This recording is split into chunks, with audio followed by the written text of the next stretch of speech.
So now, as we have able to derive the equation for your um, condition for maximum efficiency. Okay, so now from that equation itself, we'll try to compute what is the secondary current. Okay, so we know that for efficiency to be maximum, for efficiency to be maximum, for efficiency to be maximum, the iron loss has to be equal to the copper loss, right? So iron loss is Wi, copper loss is being given by I1 square R naught 1. Okay, so if at all, if I am defining this in terms of the secondary current, if at all if I am defining this in terms of secondary current, then how I can define this? I can define this as I2 square R naught 2, I2 square R naught 2, because here what we are doing, we are transferring the parameters from secondary side to primary side. In case of R02, we are transferring all the primary elements from primary side to secondary side. Yes or no? So in either of the cases, you will get the same value. So you should be able to get the Wi is equals to I2 square R02. So from this, if at all if I want to write an equation for I2, how I can write? I can write here I2 square is equals to Wi divided by R naught 2. I've just I'm able to just say this from my, I can say that the term which is adjacent to this denominator. So I'm getting the equation as I2 square is equals to Wi divided by R naught 2. Now I want an equation for I2. So equation for I2 will be equal to square root of Wi divided by R naught 2. Square root of Wi divided by R naught 2. So now this equation, we are going to use it in numericals. Saying that he will give you a statement. The transformer is operating at its maximum efficiency. But at that time, he has given you the value of R02, or you have computed the value of R02, and you have the information of iron loss. So at that time, we can use this equation to compute what is the value of secondary current. So you can use this equation to compute the value of secondary current. So secondary current is being given by I2 is equals to square root of Wi divided by R02. My question to you people, can I use this equation at all time? Is it possible to use this equation at all time? No. Then when are you going to use this equation? When are you going to use this equation?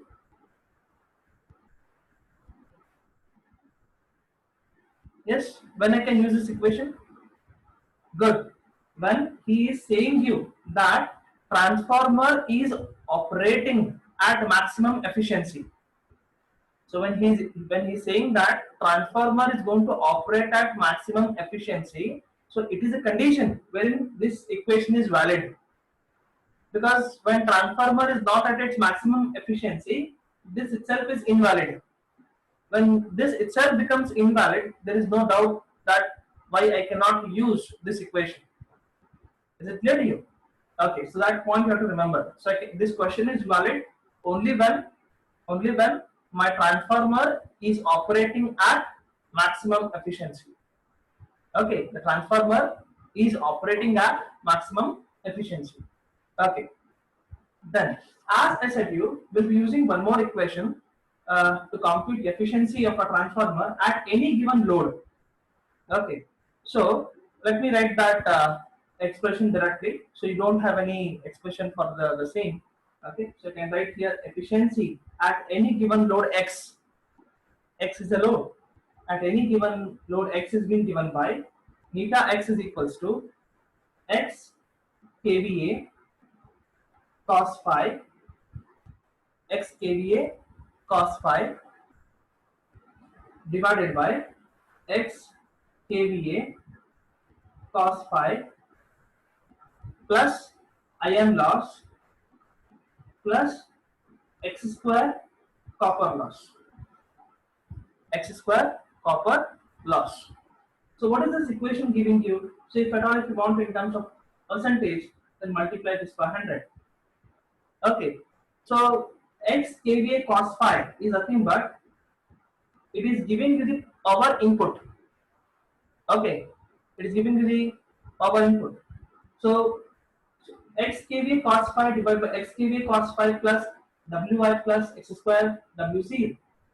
So we know what is the equation for your efficiency. Equation for your efficiency is being given by neta is equals to power out divided by power in. So x kVA cos phi is nothing but your output power. Is nothing but your output power. P out divided by x kVA cos phi is once again your output power plus Wi is your iron loss. X square WCU is nothing but the amount of copper loss. So I can see that output divided by output plus losses. Output plus losses is nothing but the input. So this is how I am expressing my input now. This is how I am expressing my input. So output divided by output plus losses is nothing but input. So ratio of output by input is nothing but my efficiency. Now in this expression, what is that I am going to do is x is a factor which gives me the information about what is the level of load. So whenever I say that my transformer is on full load, whenever I say that my transformer is on full load, my x value will be equal to 1. My x value will be equal to 1. Whenever I say that my transformer is on half of the load, so when I say half of the load, x value will be equal to 1 by 2. Okay. So these are the maximum loads that we'll be saying about. So saying that it is 25% of the load. Okay. So I can put x is equal to 0.25. When I say that x is having 50% of the load, x is 0.5. Whenever I'm saying that 75% of the load, so x is equal to 0.75. When I say it is full load, x is equals to 1. Like this. Understanding this?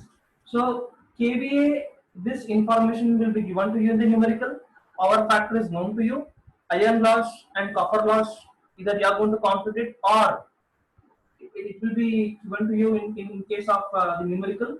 Only the thing is that you have to put the value for x.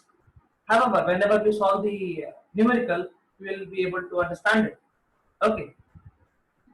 So here, now normally, whenever I want to define what is the power output, how we are going to define it? P out is equals to VI cos phi. Am I right? Yes or no? So what is the SI unit of this? I am having voltage. So what is that we'll be getting? Volts. Here I am having I. What is this SI unit? Amps. Yes or no? Understanding? Now, since volt ampere has been defined, since the student is asking that what is that K, V and A, so this V is giving you the SI unit of this voltage. This A is giving you the SI unit of amperes, I. Understanding? This K is kilo, a multiplier, 10 raised to 3. Okay? That K is nothing but 10 raised to 3. So it is defined in terms of kilovolt amperes. Kilovolt amperes.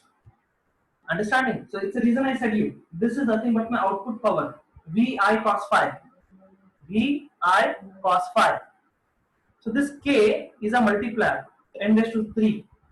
This X says that what portion or what part of output. I hope you are able to understand this.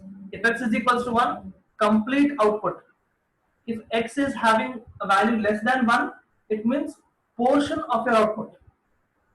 Understanding? Is it clear to you now? Yes? So you may be feeling that, sir, in your numerator, you are taking it as X. But when you are going to the numerator, when you are going to the denominator, you have made it as x square. Why? Because since it's a variable loss, it varies as square of current, I square R. Hence, this variable term, this x is also been squared. This x is also been squared because your loss is going to alter square of your load. Okay, fine. So you need to just remember that, remember the equation. So if at all if I want to compute efficiency at any given load, then neta x is being given by x kVA cos phi divided by x kVA cos phi plus iron loss plus x square copper loss. Understanding? So this is the equation which you people need to remember. Okay, in order to solve numericals on this concept. Fine. A last topic of your complete transformer. Okay, so normally this has not been defined in case of the syllabus, but let us take it because it's a small topic and don't know, a question may appear on this particular topic as well. So it is called as voltage regulation of transformer. It is called as voltage regulation of transformer. The voltage regulation of a transformer is being defined as, okay, percentage voltage regulation of a transformer is being defined as the ratio of change in voltage from no load to full load expressed as a percentage of full load. Expressed as a percentage of full load. Now, let me say you. Assume that this is your transformer. Primary winding, secondary winding, and this is mutual coupling. So you are going to excite your primary winding with the help of V1. Now, initially, there is no load onto your transformer. There is no load onto your transformer. Now, I am providing the input power to the transformer P in, which is equal to V1 I1 cos phi 1. So when this input power is provided to this primary winding of transformer, so what it does with the help of or the principle of mutual induction, it is able to transfer the complete power from primary side to secondary side. It is going to excite the secondary part. Okay, now I am going to check the voltage. What is the voltage at secondary? So it's an open circuit now. It's open circuit. So I'll be getting a maximum voltage. So that is what is being defined as VNL. Nothing but voltage at no load. Okay. Then suddenly what I'm going to do, I'm going to go on increasing the load onto this transformer such that full load current is going to flow on the secondary winding. So I'll be getting a load onto the transformer such that the value of I2 on the secondary will be equal to the maximum current that this winding can handle. So that current is called as full load current. Understanding? So at a value of load, where I2 will be maximum, that load is said to be as full load. And now I am going to see what is the voltage when a full load is applied on the transformer, secondary winding of transformer. So that voltage I call it as VFL. Then once if I get the value of VNL and VFL, then percentage voltage regulation is being defined as ratio of difference of voltage at no load and full load, okay, expressed as percentage of voltage at full load. So this is how we are going to define the term percentage voltage regulation. Okay, so this is all the theoretical concepts related to your transformers. Okay, so if there are any doubts as such, then you can raise a queries. So from the next session, we'll be solving numericals on this topic. Okay.